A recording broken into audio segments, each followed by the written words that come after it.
Chapter 8 Motion Part 2. In our previous video, we have studied about motion, rest and reference point. To get the better understanding of the chapter was the previous video. Now let's study about distance. It is the actual path covered by an object irrespective of its direction. It means जो भी distance, जो भी path हमने cover किया है वो हमारा distance होता है and we do not consider direction in it. We will visualize it but first study its properties. It is a scalar quantity, means it does not have any direction. In our previous video we have studied what is scalar quantity.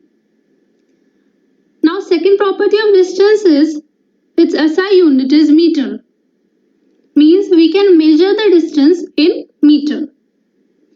It is always positive and cannot be zero. हम जितना भी distance चलते हैं वो हमेशा positive होता है, वो कभी जीरो नहीं हो सकता. Now let's visualize it. Consider a straight path and a car. Now let's assume that the car travels on the straight path and O is the reference point. What is the reference point? It is basically the origin from where we compare whether the object is in motion or is it at the rest. Now, the car travels from point O and reaches point A through C and B. Now, it again moves along the same path and reaches point C. Now, in this case, what is the total distance covered from O to A and back to C? It is OA plus AC. Now, OA plus AC is equals to 60 plus 35. O to A जब हम गए तो हमने 60 kilometre distance cover किया, पर जब हम A से C पे गए तो हमने 35 किलोमीटर कैसे कवर किया? Let's count it. Is 5, 10, 15, 20, 25, 30 and 35 kilometer. In this way, we travel 35 kilometer from point A to point C. So, the total distance covered from point O to A to C is 95 kilometer. Here, we have not put any highlight on the direction, which means the distance is a scalar quantity. Now let's study about displacement. The shortest distance between the initial position and final position is known as displacement. मतलब displacement भी एक distance ही होता है, पर वो initial position और final position means initial position क्या होती है? जहाँ से हमने start किया है, और final position जहाँ पे हम पहुँचे distance को travel करने के बाद. तो वहाँ उन दोनों पॉइंट्स के बीच जो शॉर्टेस्ट डिस्टेंस होगा वो हमारा डिस्प्लेसमेंट होता है. हम इसको भी विजुअलाइज करेंगे. अभी पहले इसकी प्रॉपर्टीज पढ़ लेते हैं.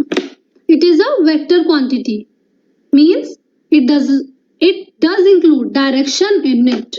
इसमें हम डायरेक्शन को एक मेन रोल देते हैं, एक मेन इंपॉर्टेंस देते हैं. Its SI unit is also metre. It may be positive, negative और जीरो. डिस्प्लेसमेंट हमारा पॉजिटिव भी हो सकता है, नेगेटिव भी हो सकता है और जीरो भी हो सकता है. अब देखते हैं डिस्प्लेसमेंट को एक ट्रायंगुलर ट्रैक के through. This is a triangular track and these are the points and distances marked over here. Now P is the initial point, मतलब पर्सन को अपनी जर्नी जहां से शुरू करनी है वो इसका इनिशियल पॉइंट हो गया. And this is the final point, that is R, जहाँ पे वो उसको पहुंचना है. अब अगर पर्सन चाहे तो वो P से Q और Q से R जा सकता है. उसको P से शुरू करके R पे जाना है तो P to Q, Q to R भी जा सकता है.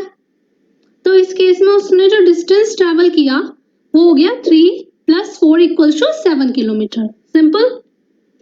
पर अगर वो चाहे तो इस डिस्टेंस को शॉर्ट कर सकता है। कैसे?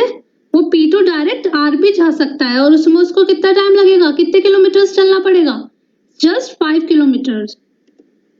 तो इस केस में हमारे पास डिस्प्लेसमेंट आया क्योंकि हमने शॉर्टेस्ट डिस्टेंस फाइंड किया है, which is 5 kilometre. Now distance और डिस्प्लेसमेंट के बीच में रिलेशंस फाइंड करने के लिए हमें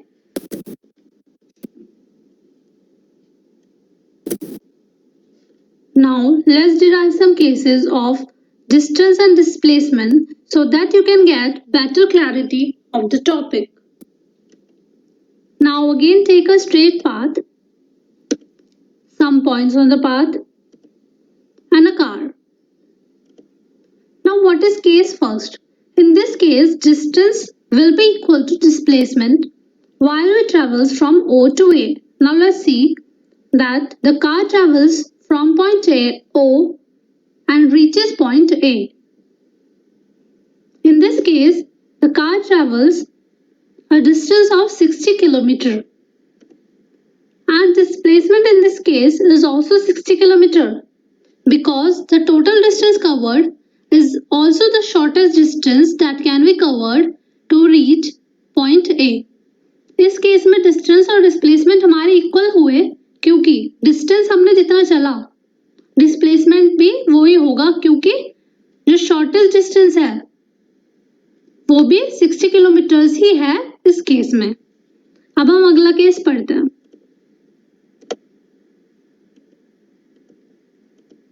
Again we take a car and a straight path. In case 2, distance is not equal to displacement when we travels from point O to A and back to point B. The car reaches point A and travels back to point B.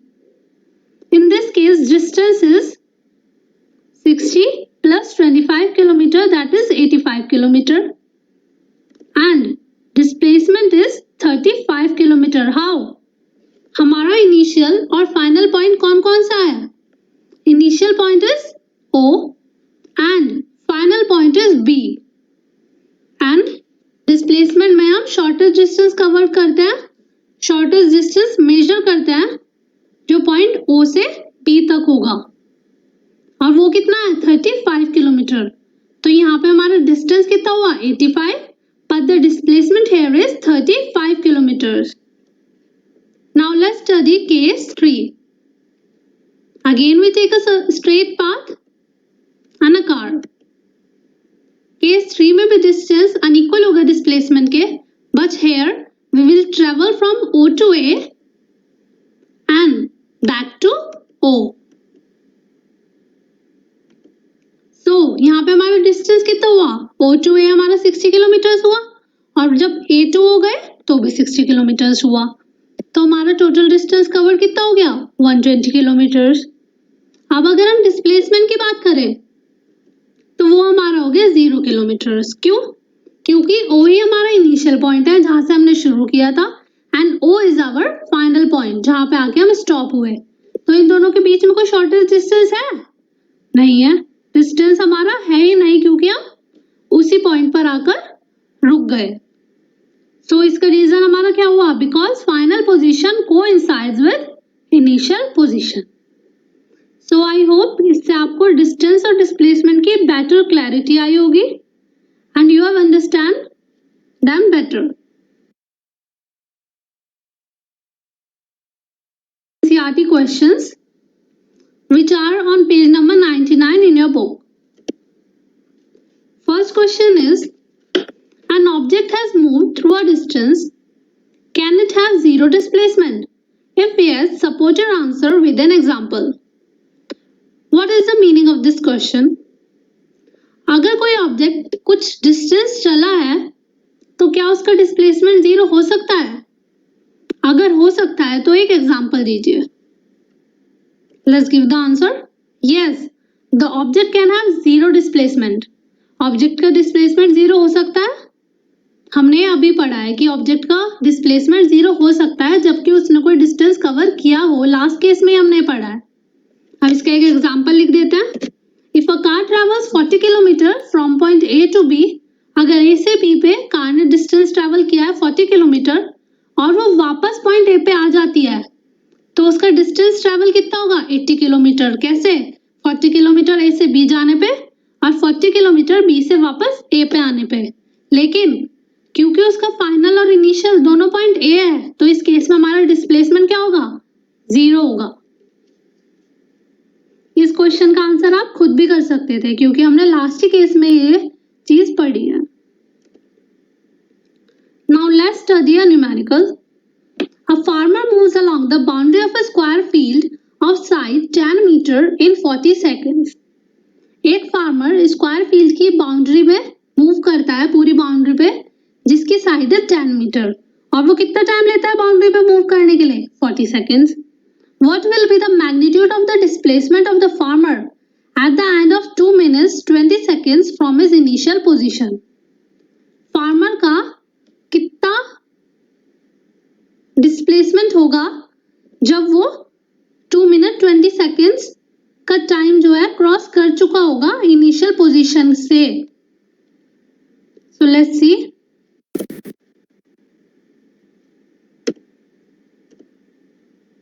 चलिए इसको solve करते हैं। ये हमारी एक square field हो गई, ABCD हमने इसके पॉइंट्स मार्क कर दिए जिससे इजी हो हमें ये न्यूमेरिकल सॉल्व करने में। And 10 metre is the side of the square field. चलिए टोटल टाइम हमें कितना गिवन है? फार्मर कितने टाइम के बाद हमें फार्मर की डिस्प्लेसमेंट कैलकुलेट करनी है? 2 मिनट्स 20 सेकेंड्स में। तो 2 मिनट्स में कितने सेकेंड्स होते हैं? 60 प्लस 60 और 20 सेकेंड एक हमारा ये है, तो ये 20 सेकेंड्स हो गए। तो टोटल हमारे कितने हो गए? 140 सेकेंड्स। टाइम फॉर 1 राउंड, एक राउंड के लिए कितना टाइम लेता है farmer? 40 seconds. Number of rounds taken, तो अगर हमें ये निकालना है कि वो कितने राउंड ले लेगा इस टाइम में, तो हम कैसे निकाल सकते हैं? टोटल टाइम को डिवाइड कर देंगे हम टाइम फॉर 1 राउंड से। एक राउंड लेने में जितना टाइम ले रहा है उससे अगर हम टोटल टाइम को डिवाइड कर दें तो हमारे पास नंबर ऑफ राउंड्स आ जाएंगे। तो हमने 140 को 40 से डिवाइड कर दिया तो हमारे पास 3.5 राउंड्स आ गए। मतलब फार्मर अगर 3 और उसके बाद हाफ राउंड और लेगा तो वो 2 मिनट 20 सेकेंड्स को पूरा कर चुका होगा। So after 3 rounds he will be at point A again. कैसे देखते हैं। पहले वो 40 सेकेंड्स में शुरू के ये पहला राउंड शुरू कर रहा है वो, तो ए से बी गया, बी से सी गया, सी से डी गया, डी से वापस ए पे गया। अब फिर अगला राउंड करेगा, फिर ए से बी गया, बी से C, C to D, D to A. For the next round again A to B to C to D and D to A. In this way he will complete 3 rounds and reach point A. Now in next half round he will reach point C. उसका पूरा round क्या है? A से लेके वापस A पे आना। तो उसका हाफ राउंड क्या होगा? जब वो C पे आ जाएगा। So अब हमारा डिस्प्लेसमेंट क्या होगा इस केस में? अगर हमें A टू C जाना है तो हमारा डिस्प्लेसमेंट क्या होना चाहिए? अभी हमने ट्रायंगुलर ट्रैक पे पढ़ा था कि shortest distance A to C जाने का A to B to C नहीं, A टू C होगा। सो अब हम इस डिस्टेंस को कैलकुलेट करेंगे बाय पाइथागोरस थ्योरम। ये थ्योरम आपने अपनी प्रीवियस क्लासेस में पढ़ी होगी, so I am not going to explain that. Now displacement AC के ऊपर एरो क्यों लगा है? क्योंकि डिस्प्लेसमेंट में हमारे पास डायरेक्शन होती है। डिस्प्लेसमेंट AC क्या होगा? अंडर रूट AB का square plus BC square, that is tan square plus tan square. 10 का स्क्वायर क्या होता है? 100। So 100 plus 100 equals to under root 200, that is 14.14 metre. So हमारा डिस्प्लेसमेंट क्या हुआ 14.14 metre. Hence, at the end of 2 minutes 20 seconds, farmer will be at point C with a displacement of 14.14 meter from the initial position. Initial position क्या थी A. A से वो 14.14 metre को cross करके point C पे आ चुका है after 2 minutes 20 seconds. क्योंकि हमें डिस्प्लेसमेंट डायरेक्शन भी देनी होती है और अगर हम A को इनिशियल पॉइंट कंसीडर करते हैं तो हमारा जो फार्मर होगा वो नॉर्थ ईस्ट में होगा. Now let's study another question. Which of the following is true for displacement? Displacement के लिए इन दोनों पॉइंट्स में से कौन सा ट्रू होगा? आप यहाँ पे वीडियो को पॉज कर करके अपने आप आंसर भी दे सकते हैं. Now I am discussing. It can not be zero. क्या डिस्प्लेसमेंट कभी जीरो नहीं हो सकता? केस 3 में हमने पढ़ा है displacement can B zero. So let's see. This statement is false because when an object travels a certain distance and comes back to the initial position, then the displacement of the object is zero. Means जब कोई object travel करता है certain distance, कुछ भी distance cover करता है और वापस अपनी इनिशियल पोजीशन पे आ जाता है तो उसका जो डिस्प्लेसमेंट होता है वो होता है zero. Now B part. Its magnitude is greater than the distance travelled by the object. क्या कभी डिस्प्लेसमेंट का जो मैग्नीट्यूड होता है वो डिस्टेंस ट्रैवल से ज्यादा हो सकता है? देखते हैं. This statement is false because displacement can be less than or equal to the distance travelled by the object but can never be greater than the distance travelled. क्योंकि हमें पता है कि डिस्प्लेसमेंट तो खुद ही शॉर्टेस्ट डिस्टेंस होता है तो वो डिस्टेंस के इक्वल तो हो सकता है, उससे कम तो हो सकता है पर उससे ज्यादा नहीं हो सकता. So that's it for today. Thank you for watching.